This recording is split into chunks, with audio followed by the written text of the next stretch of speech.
story you are about to hear is true. The names have been changed to protect the innocent. Fatima Cigarettes, best of all king-size cigarettes, brings you Dragnet.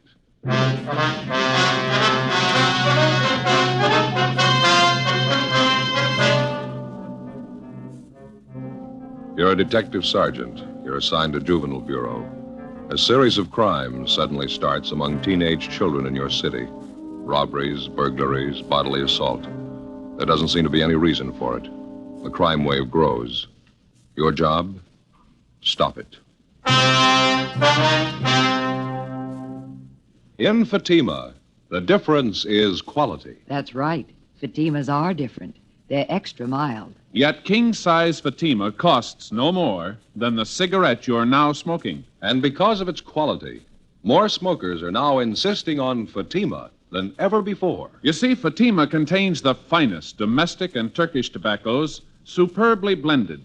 And Fatima is extra mild, with a much different, much better flavor and aroma. So compare Fatima yourself today. You'll find Fatima gives you all the advantages of extra length, plus Fatima quality, which no other king-size cigarette has. Remember, the cost of Fatima is the same as the cigarette you're now smoking. But in Fatima, the difference is quality. Next time, buy Fatima. Best of all king-size cigarettes.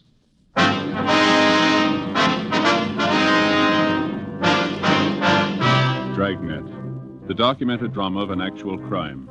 For the next 30 minutes, in cooperation with the Los Angeles Police Department, you will travel step by step on the side of the law through an actual case transcribed from official police files. From beginning to end, from crime to punishment, Dragnet is the story of your police force in action.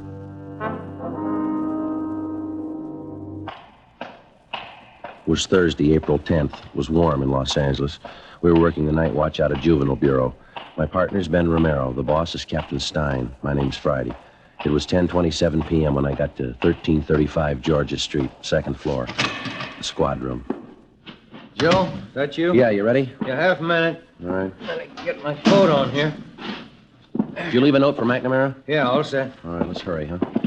Yeah. Same neighborhood we had the trouble Monday night? Uh-huh. Sounds like the same gang, too. These kids are sure moving fast. Go ahead. Yeah. What is it this time? Movie theater on West Fremont, small neighborhood house. Oh, They had a crowd of 15 to 20 kids in there tonight. Mixed group, boys and girls. For no reason at all, they started to tear the place up. They do much damage? Well, I don't know. We can see when we get there. He told me on the phone the theater manager tried to quiet the kids down. Half a dozen boys piled all over him. One of them pulled a knife. They tore up a couple of seats up in the balcony, moved out into the lobby, smashed mirrors and lamps. They beat up one of the ushers. Lousy little punks. Where'd you park the car? Straight back. I'd give a right arm to know how this thing got started. We've never had much trouble from the kids in that neighborhood out there, not till this last month. Seem to be going crazy. Well, it's not getting any better. Burglaries, car thefts, wrecking property. Somebody's going to come out on the short end if it keeps up. It's got to happen. Maybe it already has. When they were ripping up that theater lobby tonight, one kid got hurt. What happened? It's a 14-year-old boy. In the mix-up, he got shoved through a display case, plate glass. Cut up pretty bad? His eyes, they're not sure he'll see again.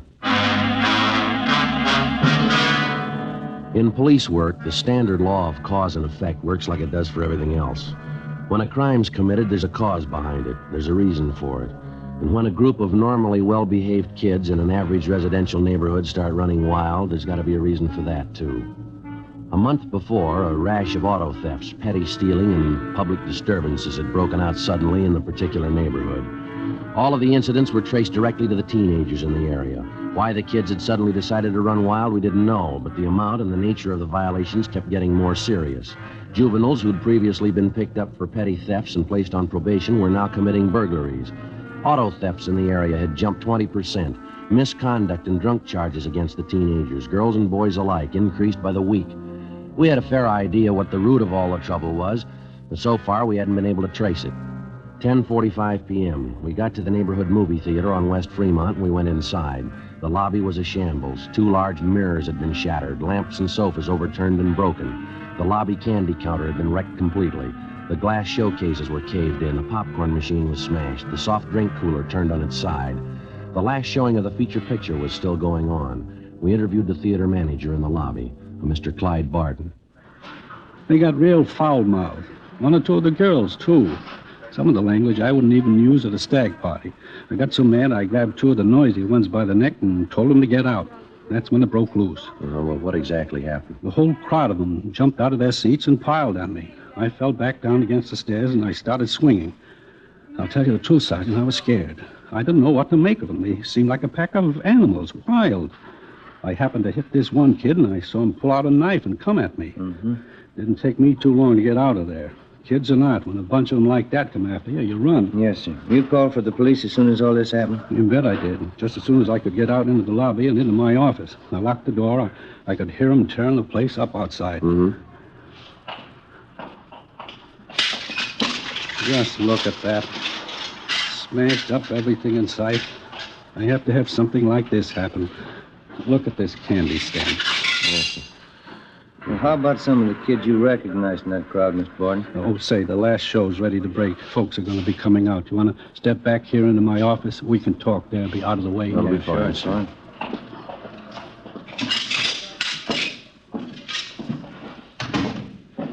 And here we are. Pull up a chair for yourself, officers. Yeah, thank you.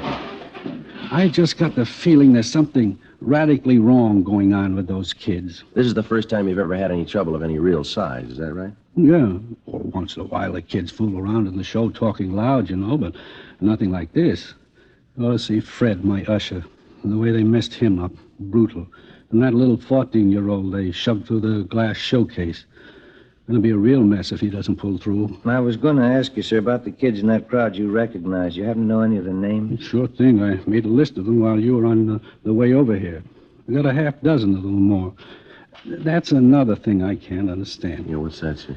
When these kids start running wild, no matter what they do, they don't seem to care if they're recognized or not. You'd think if they wanted to raise the devil, they'd go over to some other neighborhood, some place where people didn't know them. They just don't seem to care. Yes, sir. We've had the same report from a couple of other business people in the neighborhood here. Mr. Barton, you probably have a pretty fair opportunity to watch the kids around here from time to time. I mean, running the theater here and everything. Sure do. Most of them are in here once a week anyway. Some of the kids I've known since they were in knee pants. Well, have you any idea at all what's behind all this trouble? I mean, any real indication? Maybe I'm just the suspicious kind, but I've got an idea, all right. Here, I'll get that list of names for you at the same time. There they are. 7 names in all. Every one of those kids was in that gang tonight. I can give you a hand tracking down their addresses. Oh, thank you. Uh-huh. Something else. Here's what I was talking about. What's this, sir? In that scramble in the lobby tonight, this little box fell out of one of the kids' pockets. One of the ushers picked it up, brought it in to me. Have a look inside. Ben? Uh-huh. I don't know too much about it, Sergeant, but I got a hunch. I don't think I made a mistake. Yeah. What do you think? No, sir, no mistake. It's marijuana. We finished interviewing the theater manager, Clyde Barton, and then we talked to the usher, Donald Masters, who recovered the small box containing the marijuana from the floor of the lobby. He told us he recognized the young fellow who dropped the box, but he wasn't sure. He said the boy's name was Harold Everson, one of the names which appeared on the list which the theater manager, Mr. Barton, had given us. Half an hour later, Ben and I located the Everson boy's home. It was a 2-story frame colonial-style house in a better-than-average section of the area. The boy's father answered the door, a Harold Everson Sr. We told him what we wanted. A little late to be making routine calls, don't you think? People have to get their sleep. Why can't you let it wait until morning? It's not a routine call, Mr. Everson. I'd like to see your son, if he's home. Harry, what do you have to see him about? Well, do you have any idea where your boy spent his time tonight, sir? He said he was going down to the gym, play a little basketball, and he was going to the library. It's a school night. He had studying to do. I think maybe you ought to keep a little closer check on your son, sir. That's not the way we get it. What are you getting at? I trust my boy. He said he was going to the gym and then to the library. He's got no reason to lie about it. They had a minor riot at the neighborhood movie down on West Fremont tonight. A gang of high school kids ran wild and wrecked the place. What's that got to do with Harry? A couple of people recognized him among the gang of kids. They said he did his share of wrecking along with the rest of them. Couldn't be. It's a lie. Harry didn't go to the show tonight. He told me when he got home. He even had his books with him. He spent the night at the library. I'd like to have you take a look at this, Mr. Everson. Huh? This box here. Would you recognize this at all? Yeah. Same kind of box my stomach pills come in. Got a little acid condition in my stomach. I take these pills for it. What's all this have to do with Harry? I'm going to open the box for you, Mr. Everson. I don't get it. What is this stuff? Someone saw your son drop the box in the lobby of the theater tonight. The box contains marijuana. It's stupid. It couldn't be right. I haven't got that kind of a boy. I know it isn't right. Do you mind if we talk to your son? Maybe he can explain it for us. Just a minute. I'll get him down here. All right, sir. Have a chair if you like. Thank you. Sure a nice place, huh, Joe? Yeah, beautiful furniture, isn't it? There's nothing like period furniture. Never goes out of date. Be just as much in style 10 years from now as it is today. Mm-hmm. We better be sure and tag by Georgia Street Hospital on the way back and see how that kid's doing. You know, the one that was hurt at the show. Oh, yeah. This is my boy, Harry, officers. Oh, Harry? Hello. How are you, son? Harry just told me, officers, he doesn't know what this is all about. He was at the library, like I said. Well, sure, I was there till they closed. Somebody made a mistake. I wasn't at the show tonight. Harry, do you know Mr. Barton, the man who runs the theater? Yeah, I know him. Why? Well, he swears you were there tonight. So does one of the ushers. Who? A boy by the name of Donald Masters. He says he knows you pretty well. I don't know any Donald Masters. You go to the same high school together, son. You're in the same class. I told you I don't know any Donald Masters. What about this, Harry? Huh? This box here. Do you recognize this? No. What's the matter, son? What is it, Harry? What's wrong with you? Nothing. I don't know whose it is. It's not mine. Was lost in the lobby of the theater tonight. Masters says he saw you drop it. He's lying. I hate the kid's guts anyway. He's lying. Thought you said you didn't know him, son. What's wrong with you? What are you shaking for? What kind of a story are you trying to tell? I didn't mean it, Dad. The kid got the stuff for me. I didn't mean to get it. I didn't mean to, Dad. It's beginning to look like I'm the dummy of the family. Huh? Take it easy, Mr. Everson. Harry, you're a liar. The kid got the stuff for me. That is the truth. I didn't buy it. You want him downtown, officer? Afraid so, Mr. Everson. Like to have you come down with him. Get your clothes on. Go back to your room and get your clothes on. Okay, Dad. Hard to believe. My son using marijuana. I can't tell you how I feel. I'm afraid there's going to be more folks feeling the same way before this is cleaned up. It'd be different if Harry didn't have a chance, but good home, good training. The boys had the best I could give him. Yes, sir. Wife and I, we never thought we had a worry in the world as far as Harry was concerned. Yes, sir. Maybe that's why it happened. Before we left the Everson house, we checked the boy's room and came up with another small box full of marijuana, which he'd hidden back in his closet. Besides Everson and his son, Harry, more than a half a dozen other teenagers who'd had a part in the theater brawl were rounded up and taken downtown along with their fathers for interrogation. By the time we finished our questioning and the teenagers had finished talking, we had most of the story pieced together. A story that had the parents so amazed that half of them thought the youngsters were making it up. The pattern was familiar enough for us to know that they were telling the truth. Almost 2 months before, word had gone around among the teenagers in the neighborhood that marijuana, along with various stimulating drugs, was to be had easily and in quantity for anybody who wanted them. Word was passed around that it was the new thing to do, the smart thing to do if you wanted to keep up with the crowd. In questioning the Everson boy, we found that he seemed to know more about the history and operations of the narcotics campaign in the neighborhood than the other boys did. I know one of the guys who first showed up with the stuff. Name's Johnny Demring. He's about my age, 17. I used to know him pretty well. How do you mean he was the first to show up with his stuff, Harry? What kind of stuff? Marijuana. Some of the other things, you know, yellow jackets, goofballs.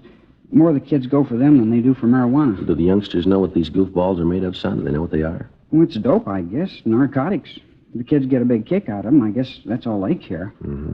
This Johnny Demring, does he sell the stuff around the neighborhood, Harry? Yeah, he was the first one. He's got a couple of other kids selling for him now. A couple of them are girls. They sell a lot for him. Johnny makes pretty good money. Yeah, I guess he does. Where does he get the stuff from, do you know? No, I wouldn't know that. Someplace downtown. Johnny knows a guy. He's never told anybody where he goes to meet the guy. Nobody ever goes with him. Was Johnny at the show with you tonight? No, he doesn't hang around with the kids much anymore. He's getting a little big time, I think. He's got his own car and a good-looking girlfriend downtown. Says he's going to quit school next month. Mm-hmm. Where does Johnny live, son? Can you tell us? I don't know the address right off. I can check it in the phone book for you. How about the kids Johnny gets to sell the stuff? Can you give us their names? Yeah, okay. I think I can remember who they are. You going to bring Johnny in and talk to him? That's the idea, yeah. I don't know if you're going to find him right away. He probably heard about the trouble tonight, and Johnny's a pretty smart guy. I don't think you'll find him very easy. I think we'll find him. Nobody knows much about him. He never talks about what he's doing. He never tells anybody anything. Pretty smart guy. He told you. How smart was that? Complete statements were taken from each of the youngsters we brought in for questioning, and then in practically all cases they were released into the custody of their parents pending action by the juvenile court.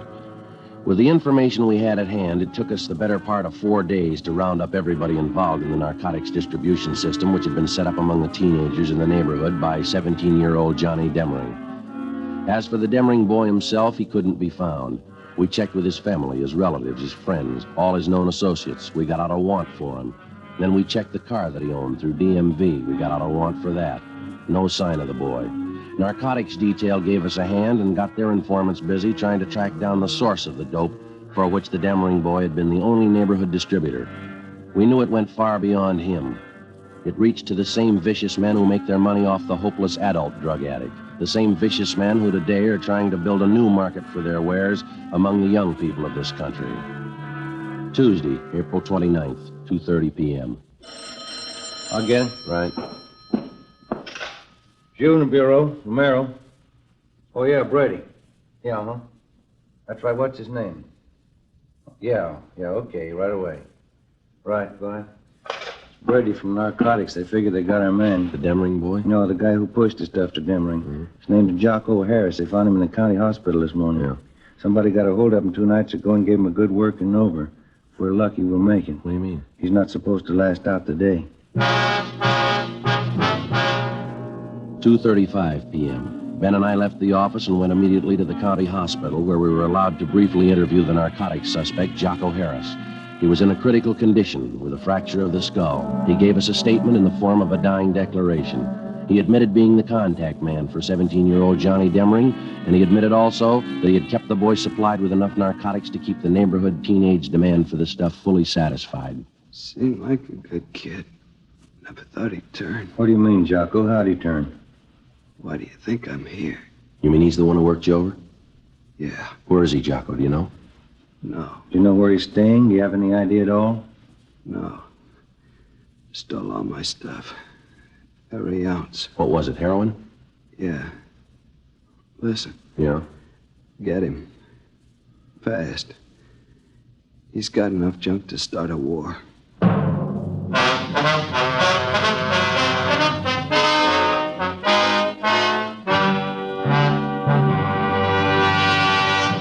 You're in a cruiser car of a Metropolitan Police Department. You receive a routine radio call. All units, attention all units. Pick up and hold for investigation the following vehicle. 1948 Ford, 2-door sedan, black, white sidewall tires. There are many cars that fit this description. You listen for more facts. This car will have extensive damage to right front end. License number 9 Robert 9 707. In the 7 column, 9 Robert 9 707. KMA 367. Now you can pin it down to one. It's the same with cigarettes. There are many king-size brands to choose from, but when you know all the facts, you'll make your choice Fatima. Here are those facts. Fatimas are the same in length and circumference as any other king-size cigarette. 85 millimeters long, 1 1/64 inches around. And Fatima filters the smoke exactly the same long distance. But in Fatima, the difference is quality. Fatima gives you extra mildness, a much different, much better flavor and aroma. You get all the advantages of extra length, plus Fatima quality, which no other king-size cigarette has. Fatima, best of all king-size cigarettes. Definitely the best quality in its class, but the same price as the cigarette you're now smoking. Next time, buy Fatima.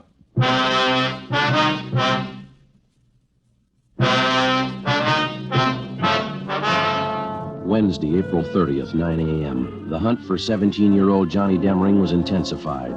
To our knowledge, because of the information we'd gained from narcotics peddler Jocko Harris, the teenage youngster had a large store of high-grade heroin, which we knew, because of his inexperience, he was unaccustomed to dealing with.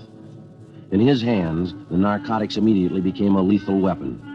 We knew that Johnny Demring had only one market to deal in, only one type of customer he was acquainted with, the teenager.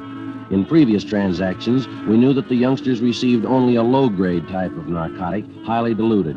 We knew that if Demring succeeded in dispensing the highly concentrated store that he had on hand, and the juvenile customers he served tried it on themselves, it would very likely result in death. 3 p.m. Wednesday. Despite all our efforts, Johnny Demring and the store of high-grade narcotics which he'd hijacked from Jocko Harris were still missing.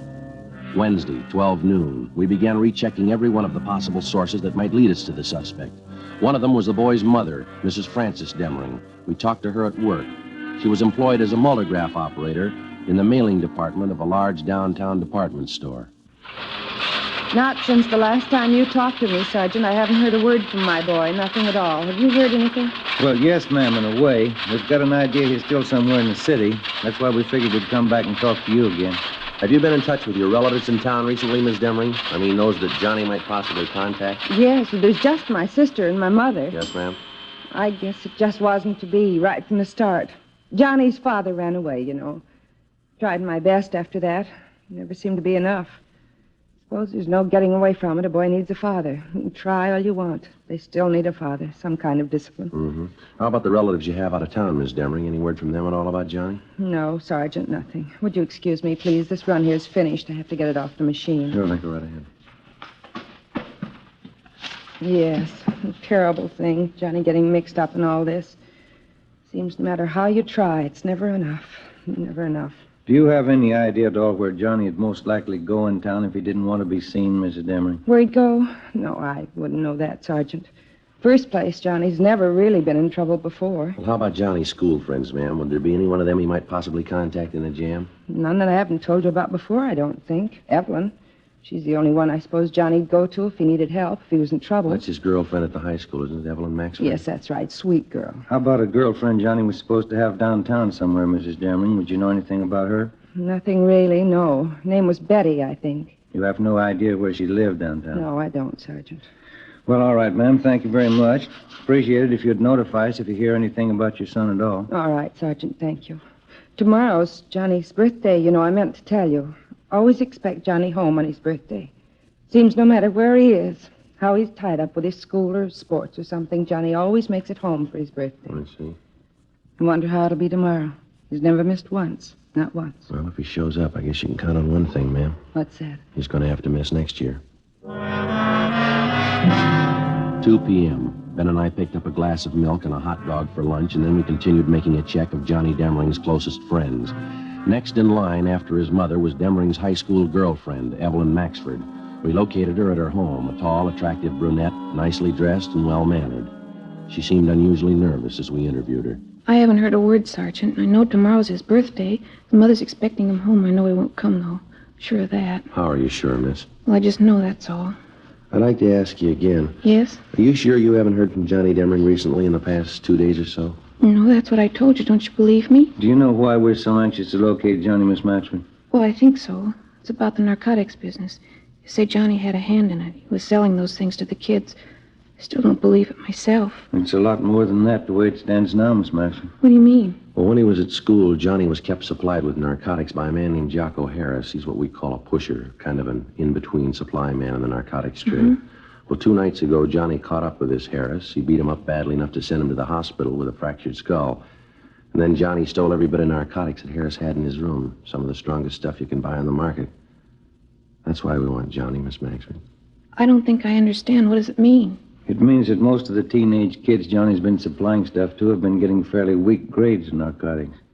If he gets some of this stuff to them and the kids start taking it, it might prove too strong for them. If they take too much of it, it could kill them outright. Mm-hmm.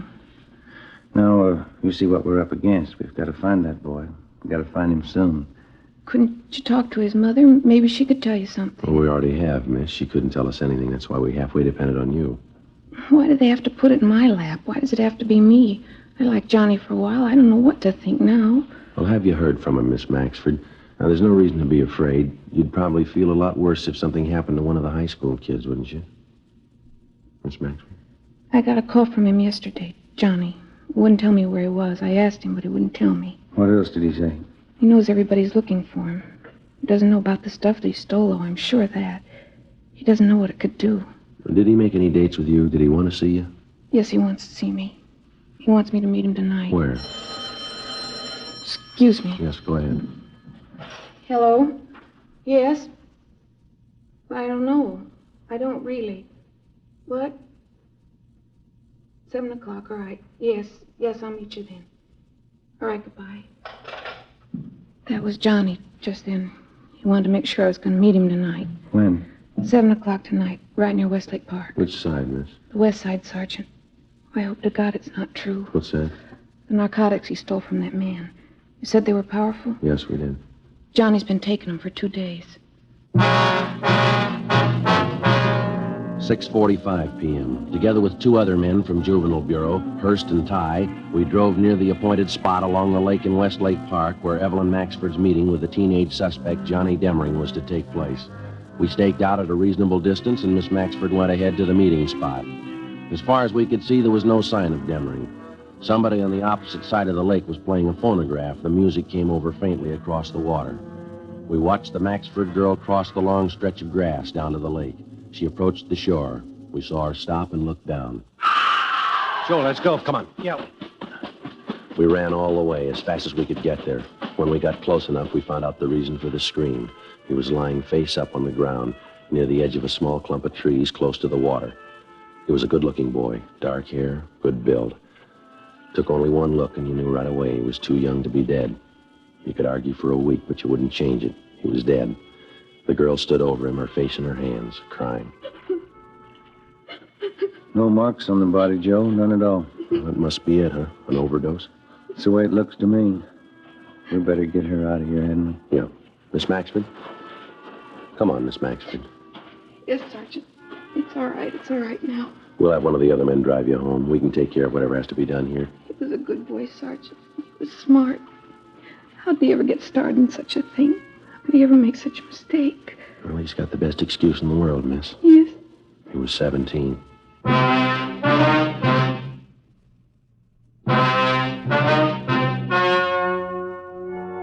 The story you have just heard was true. The names were changed to protect the innocent. On May 2nd, a coroner's inquest was held at the county morgue, Hall of Justice, City and County of Los Angeles, State of California. In a moment, the results of that inquest. And now here is our star, Jack Webb. Thank you. Friends, it makes us very happy to know that so many of you have switched to king-size Fatimas. Now, this actual sales report I have here shows that in state after state, more people are smoking Fatimas every day. In the first state, Fatima sales are up 97%. The next state sales up 114%. Still another state, 117%. And still another, 69%. Well, those are just a few. Now, in my opinion, that can mean only one thing, that thousands and thousands of smokers, coast to coast, agree with what we've been saying. Fatima is the best of all king-size cigarettes. If you haven't smoked them yet, remember this. Fatimas cost no more than the cigarettes you've been smoking. Fatima gives you all the advantages of extra length, plus Fatima quality, which no other king-size cigarette has. So tomorrow, buy Fatima.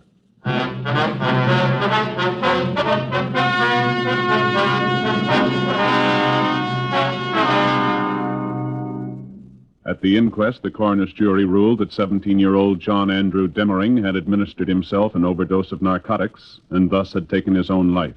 All others involved in the juvenile narcotics ring, a total of 8 persons, were tried and convicted under the State Narcotics Act. They received sentences as prescribed by law and are now serving their terms in the state penitentiary.